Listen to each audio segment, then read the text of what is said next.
Here are some of my predictions for this upcoming WNBA season. Let's jump right in. So let's start with our 2025 WNBA MVP, and that has to go to the one and only Caitlin Clark. Last season, Clark got off to a slow start, but still managed to finish third or fourth in the MVP race. That tough beginning ended up pushing her to grow in a big way. This year, it's a whole new story. With the help of her trainers, Keith Porter, and Stephanie White, she's stronger and sharper than ever, and the rest of the WNBA needs to be ready. Game, and it seems like the relationship between Stephanie White and Caitlin Clark, it seems like they are so locked in. And from the minute that Stephanie White arrived in Indiana, she was on the court at Caitlin Clark's workout, and they were just getting to work. All that hard work is paying off. Just wait until you see how her new strength shows up in her game. From how she plays, to how she leads, to the way she's shaping the entire court. You can say I'm glazing, you can say I'm hyping her up too much, but I truly think that this second year for Caitlin Clark is going to be like nothing we have ever seen. She has had an entire off season to train, to get into the gym, to work on things that she struggled with during her rookie season. We have seen from the photos, from the videos, from the workouts that she has put on quite a bit of muscle. So it seems like she is taking all of these things so seriously. Oh, that's right. Her transformation is truly incredible. When Clark first joined the WNBA, her skills were already top level, no question. But physically, she wasn't quite ready for the constant hard-hitting play from veteran players. Remember how defenders used to shove her around, knock her off screens, and wear her down as the game went on? What makes her progress so impressive is the smart, targeted way she went about it. Her training was designed to build real, usable strength without losing the quickness and agility that make her so tough to guard. It was a careful balance. Gaining too much weight could have slowed her down and hurt her game, but her team found the perfect formula. But right now, what people are talking about are these pictures right here. Like if you compare just in general, Caitlin Clark in this picture, obviously you can see just how much physically bigger Caitlin Clark has gotten. And again, there's no crazy pictures here. There's no like crazy lighting or anything. And some of the pictures with Caitlin Clark was 80% lighting. But we're looking at a player who's probably bulked up as much as I've seen anyone do it in 1 year. Clark's physical growth has been no accident. It's been a focused, intentional process.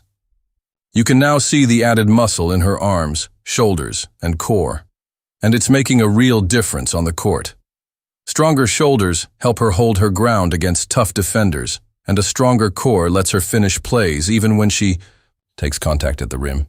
We started seeing flashes of this during last season's playoff run, especially when she powered through Chicago's front court to make key layups. But we're looking at a player who's probably bulked up as much as I've seen anyone do it in 1 year. We're looking at a player who's added more strength in a single year than just about anyone I've seen. Her commitment to the process has been nothing short of incredible. During the entire off-season, she stayed completely out of the spotlight. No interviews, no media appearances, no distractions. She focused entirely on one goal: rebuilding her body to dominate the WNBA. A big part of that transformation is her improved leg strength.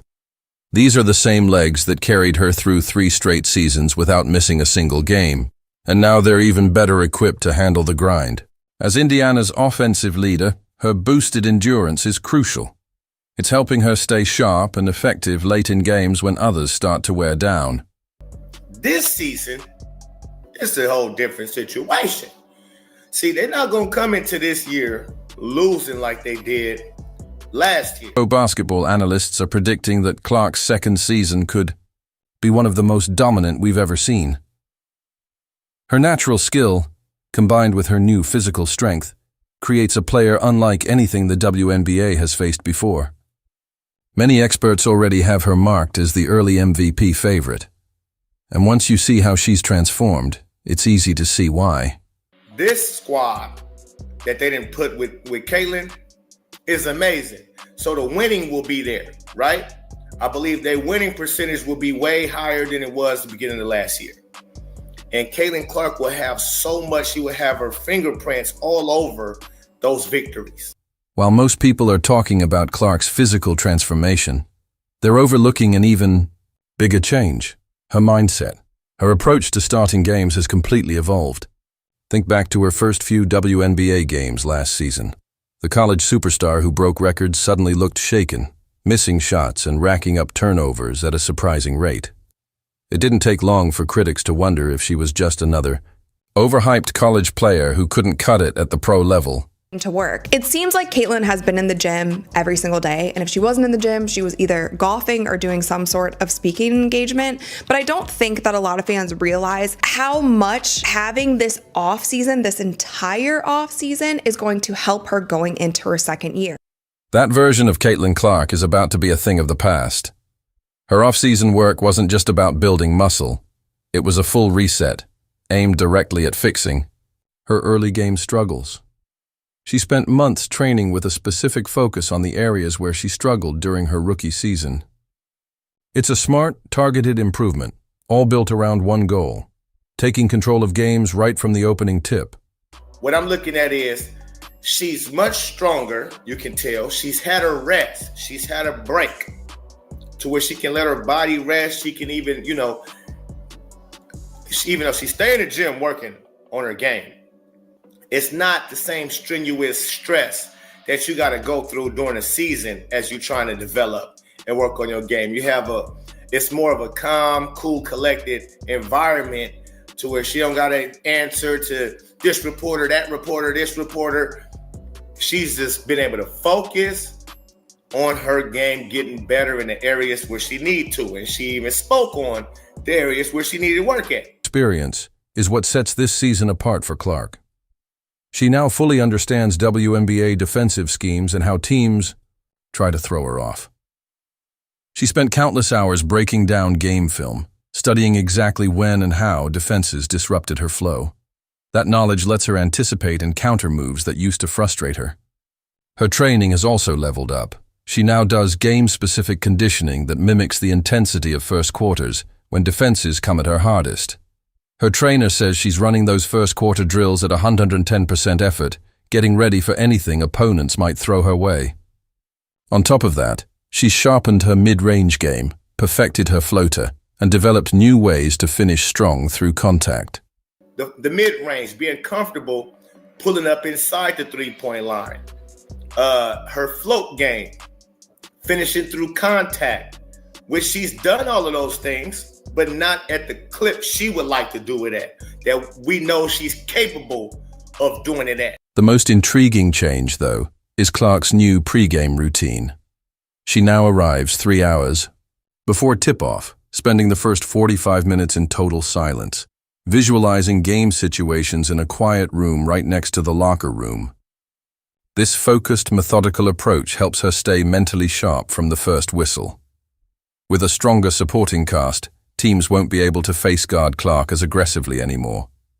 The defensive strategies that used to disrupt her will now leave her teammates open for easy opportunities. ESPN analyst Monica McNutt predicts we'll see a 20% boost in her first quarter efficiency, easily pushing her season averages to 21 points and 9 assists per game. Clark's transformation will make MVP voters take notice right from the start, meaning no need to play catch-up in the race like she did last year. Went into her rookie year after coming off a very long college career. She had a couple weeks off, then went straight into the WNBA season, and then she was getting face guarded, she was getting double teamed. The physicality was like nothing that she ever saw in college, and that was a lot to adapt to, and we saw the kind of numbers, points, assists, things that she was doing led her team to the playoffs that she did in her rookie season. With all of that, now just think about her having an entire off season, all of this time to train. She knows how she needs to adapt, and not to mention the new team that Indiana has now. Think Clark's improvement is impressive? Wait until you see the master plan the Indiana Fever have crafted around her. Last season, defenses could lock in entirely on Clark, making it feel like she was playing one-on-one against 5 defenders most nights. But now, the Fever's front office has completely overhauled the roster, turning Clark from a dangerous player into a truly unstoppable force. Fever did incredible in free agency, and now Caitlin Clark is surrounded by not just a couple great players, the entire squad is finally full. The Indiana Fever made smart, calculated moves in the offseason to fix the weaknesses they faced last year. Opponents would often face guard Clark, double-team her, and pick her up full court. Tactics that worked because the Fever didn't have enough offensive depth to make teams pay for overcommitting. But now, with a stronger supporting cast, Clark's game has an entirely new dimension. The new additions provide exactly what she needed: reliable shooters who draw defensive attention and create the spacing she lacked as a rookie. With defenders now respecting other scoring threats, driving lanes open up, giving Clark the space to attack the basket and find open teammates. It's like building a finely tuned machine where every part works together to amplify the star player's impact. So my prediction going into this season is that teams are not going to be able to face guard, to double team, to pick up full court like they were last year, because there are so many other threats on the court with this Indiana Fever team. And I think with having a coach like Stephanie White, she's going to have a better system, a better scheme to break some of these defenses that they didn't have last year. The Fever also added toughness and physicality, completely changing how opponents defend Clark. Teams that used to push her around without fear now have to deal with teammates who will protect their star, forcing defenders to take a more straightforward approach and guard Clark where she's most dangerous. When she got to Indiana, she brought over a lot of the people that she had worked with at the Connecticut Sun. She also brought in players that she was already familiar with, players that she had known even back in their college days. She was on the court immediately with these players as they were bringing in new people in free agency. We have heard from her in multiple interviews. It just seems like there is a level of seriousness with Coach White that they maybe didn't have last year with the Indiana Fever, and I think she gets it. She knows that these women want to win now, and she is ready to do that. Coach Stephanie White, who previously led the Connecticut Sun to top-tier defense, is the driving force behind this transformation. She's put in place an up-tempo offensive system that focuses on running and exhausting teams. This fast-paced style plays right into Clark's strengths, creating major problems for opponents who can't keep up.